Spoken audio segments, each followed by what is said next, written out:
Hey everyone, this is Jared, creator of all things Wisecrack, and today we've got another special episode for you guys. Many people have called Grand Theft Auto 5 a satire, some have called it social commentary, and some have called it sarcasm. The world doesn't need any more sarcasm. It's the blight of the age. But which is it? People tend to get sarcasm, irony, and satire mixed up. It's kind of like squares and rectangles. You know, that thing how all squares are rectangles, but not all rectangles are squares. Or is it vice versa? We need a math channel. Welcome to this special episode on social commentary, satire, and parody in Grand Theft Auto 5. It's perhaps no coincidence that the opening scene in the game takes place in a therapist's office. The argument can be made that the main characters, Michael, Franklin, and Trevor, are all incarnations of Freud's model of the unconscious. If the constantly whining Michael is the punishing superego, and the cool-headed, fast-driving Franklin is the ego, then Trevor's desire to blow shit up, hump, and kill everything make him an ideal fit for the id, desire run amok. He died a noble death, bringing great joy to a lonely man. Alright, so let's focus on Trevor Phillips, the depraved psychopathic tweaker residing in Sandy Shores. He could easily foster a discussion on mental health and the war on drugs, but the more pertinent and less mentioned element of Trevor is his relationship to violence, torture, and the current state of gaming. I appreciate your honesty. Trevor has no qualms smashing a biker in the face with a bottle and then stomping his head until it's mush. He has no issues with eliminating an entire biker gang or kidnapping and seducing someone's wife. You are a good man. I can see that. Basically, Trevor has zero fucks to give. Trevor is, in a sense, the personification of the average GTA player, the shit-talking crazy person people become in sandbox worlds. Trevor reflects the sociopathic behavior that most players exhibit when they play a GTA game. In this way, the game forces the viewer to confront the actual personification of their actions. While most people might argue that the function of this franchise is catharsis, to act out in the virtual world and then go back to their peaceful existence having fulfilled their impulse, it can be argued that the very deliberate psychotic nature of Trevor suggests something else. When presented with a choice to indulge in debauchery, to satiate their most violent urges, people tend to be pretty messed up. Trevor presents us with the more radical possibility that deep down inside we're all violent sickos. The terror and macabre pleasure we derive from Trevor's actions force us to confront this. Trevor essentially presents a metafictional element to the game. Traditionally defined as fiction about fiction, we would have to adjust our definition and wording to say something like Grand Theft Auto presents us with metagaming, games about games. It's not only killing, robbing, and prostituting that this sandbox game allows you to do, it also enables you to do inane things like yoga. Somebody say yoga? Which is the most boring, pointless minigame ever. Hold the anus. Tennis, bike riding, golf, darts, hunting, skydiving, etc. But it would be a mistake to consider the ability to have these choices as arbitrary. If doing the yoga minigame is boring, then why is massacring troves of people fun?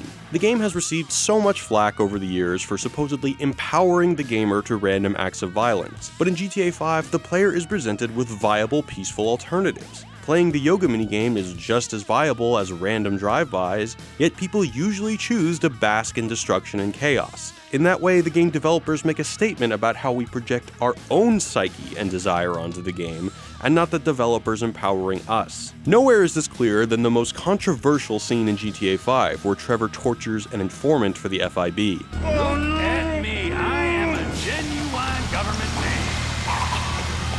Not only does he torture someone without batting an eye, he seems to take some sick pleasure in it. This'll put hair on your chest. At one point, Ferdinand Karamov, the tortured Azerbaijani, screams, "Sadist!" The real question is, who's the sadist? Trevor? Or the gamer who enjoys acting out their psychopathic urges on fictional characters? Far from being a passive acceptance of torture, this scene serves to over-identify with the sadistic desire to inflict harm on the threatening terrorist.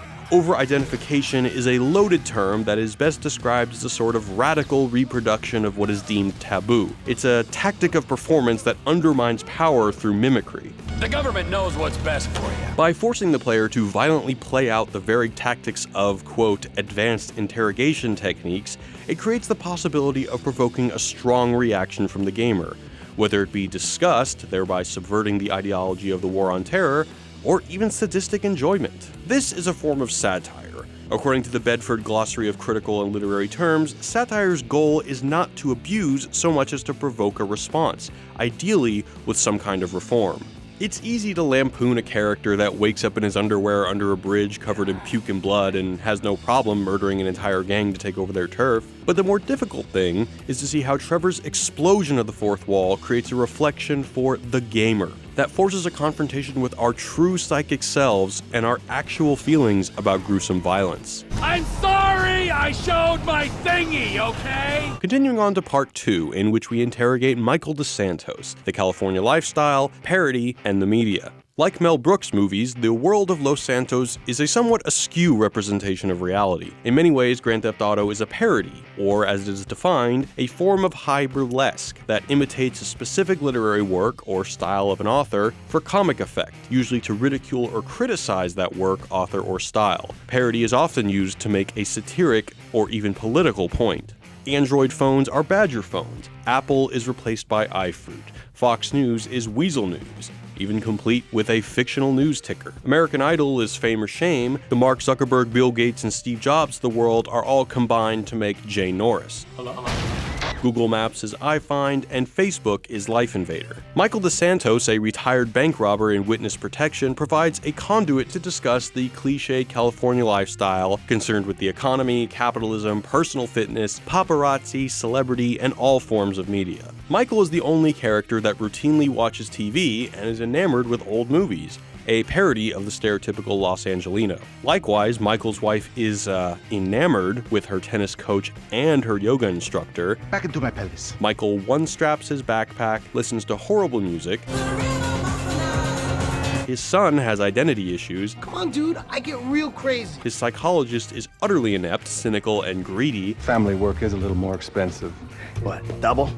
Squared. And his daughter messes around with porno dudes. Michael, like most snowbirds that navigate to California on permanent vacation, has Hollywood problems. Even his criticism is decidedly Californian. Go to college, then you're gonna rip people off and get paid for it. It's called capitalism.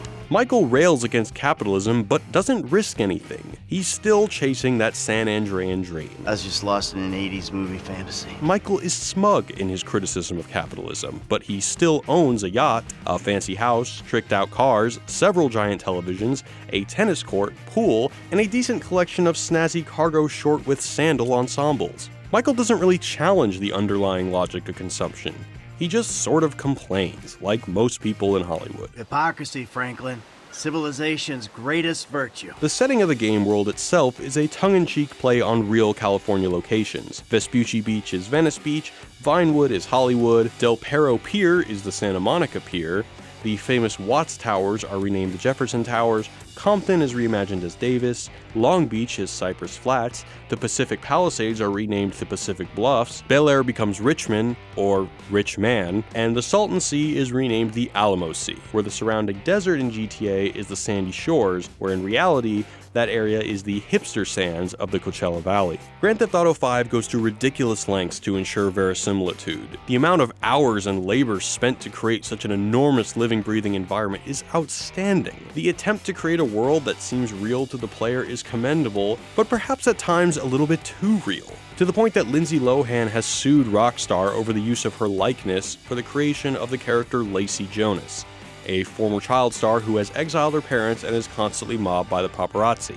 Oh shit, here they come! Go, go, go! Lose them! Sound familiar? GTA 5 presents an all-out criticism of our media-driven world. All forms of radio, television, film, and social media are fair game. Some of the most stinging criticisms come when you're driving from place to place listening to talk radio. There's soon to be nothing left in America but reality TV and property that nobody can afford. The gaming and tech industries aren't exempt either. Jimmy plays a strange game where you slaughter pigs, Michael infiltrates the Life Invader campus to find coders unable to close copious, not-safe-for-work pop-ups and run simple antivirus software, and Lester is constantly shouting while he undoubtedly teabags the people he domes in his first-person shooter. Domed! I domed ya! If Trevor serves as a way to criticize the ever-encroaching onslaught of drugs and violence in the media, Michael is perhaps the most cynical character. Michael's storyline digs at the feeling of emptiness inherent in the shallow upper-class California lifestyle, of a lifestyle built around appearance, a world of plastic surgery, self-help, leisure, and misery.